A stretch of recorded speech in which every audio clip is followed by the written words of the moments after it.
Withdrawing money from your PlayStation account after an account review can be a straightforward process. Follow these steps to ensure a smooth transaction. Step 1. Log into your account. Access your PlayStation account by logging in through the PlayStation website or the console itself. Make sure you use the correct credentials associated with your account. Step 2. Navigate to Wallet. Once logged in, go to the account settings and find the Wallet section. This is where you can manage your funds and view your account balance. Step 3. Check account review status. Before proceeding, confirm that your account review has been completed. Look for any notifications or alerts regarding your account status in the settings. Step 4. Select Withdrawal option.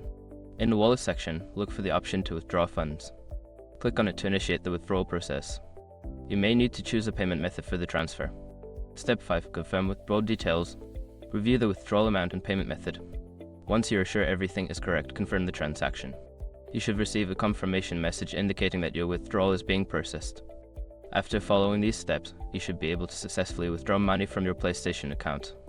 If you encounter any issues, consider reaching out to PlayStation support for assistance.